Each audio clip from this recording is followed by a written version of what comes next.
you're the first person who's going to know. And that's when I say, as long as you're thinking something is not okay, that's the time you go seek for help. Don't wait for it to escalate or something. The moment you think maybe I'm not okay, then maybe just go seek help. See somebody, talk to somebody. Yeah. All right. Is mental health a chronic disorder? Yes. Whereby you find then people argue differently, but medically or professionally it's chronic. And it's also, then you can say from where you also say it's genetic. So all this, then again, there are mental disorders or mental health issues that come from, let's say, things like drug abuse. So it can be from behavior, as she has said, she shared before about food being an auxiliary and everything. So it has a lot of angles to look at it. Yeah, there's drugs, and then it could be hereditary, it could be all that. But eventually, you go through the process of the medical, maybe talking to someone and all that.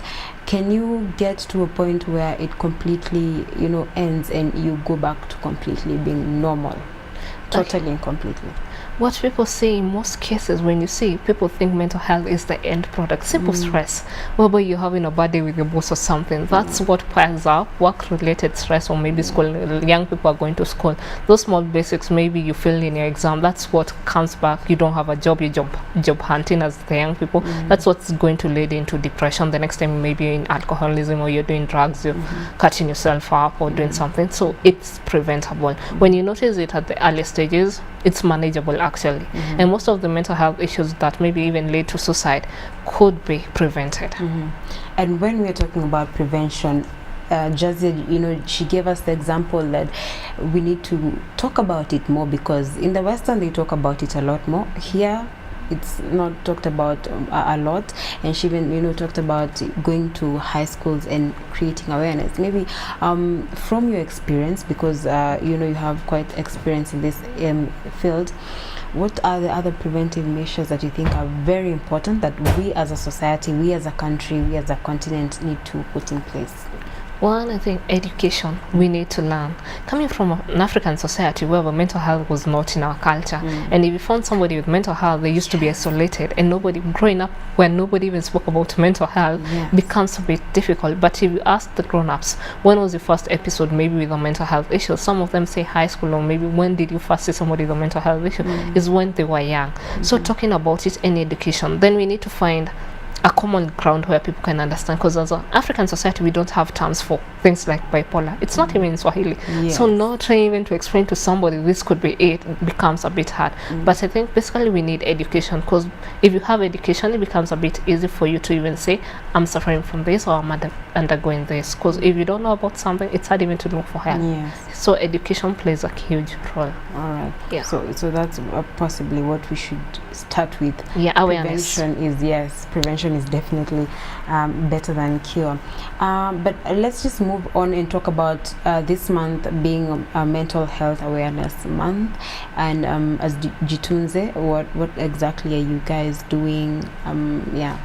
What we've been doing, we've been having supportive groups where people come in, we talk about mental health. We've been having events.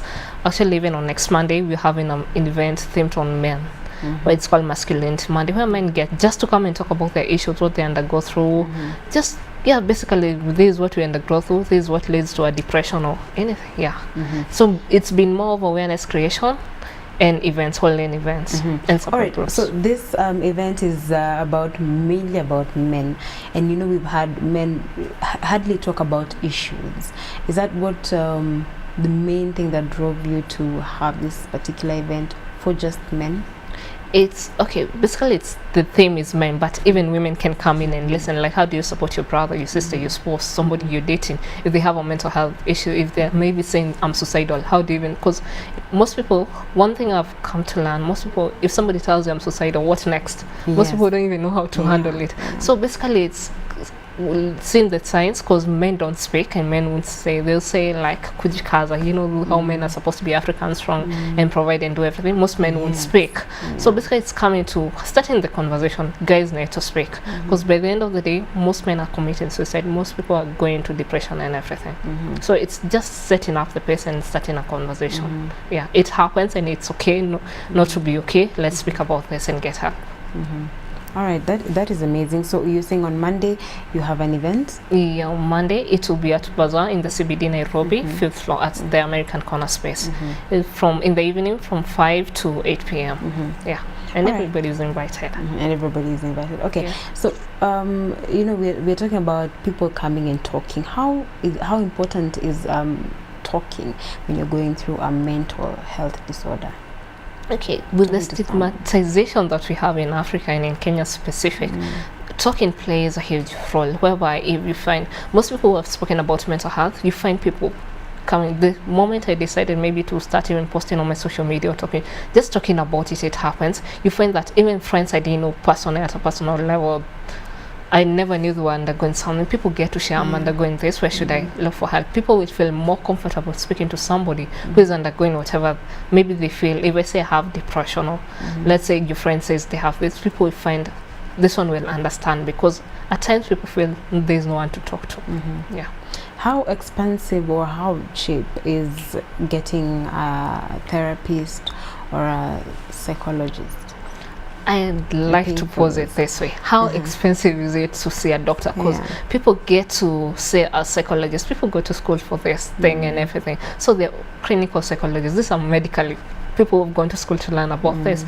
But people tend to say it's normal consultation. If you go to a doctor will charge you $2,000, $3,000 or something. So, Yeah. but people feel like, I'm just going to talk to you. Where should I pay for this? We need to change the mentality, because if you're going to talk to a doctor and prescribe medicine for you and pay for that, I think the same way it works the same way. It works the same Yeah. way. All right, okay. So maybe you can just share with us, of course, your social media for G254 Social Enterprise, so that at least people can get to, you know, reach out to you and even get to know all your other activities. Okay, then on social media, we doing a campaign on mental health matters, so that's what we call ourselves, mental health matters. On Twitter, our Twitter handle is KE_mental. On Facebook, we are mental health matters.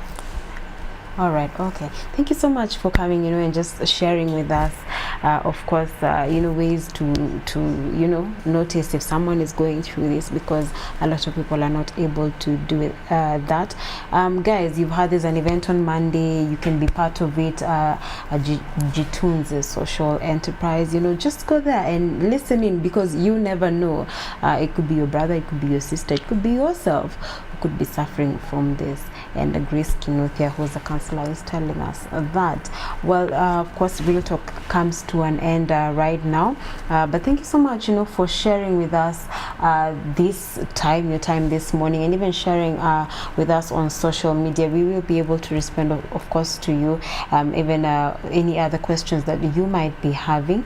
I've been your host, Christine Kiai. Let's meet next week for yet another amazing episode of Real Talk. But right about now, we're going to leave you with a piece from, again, one amazing poet who's going to be telling us more about mental health with his own piece. Thank you so much, and have a good day.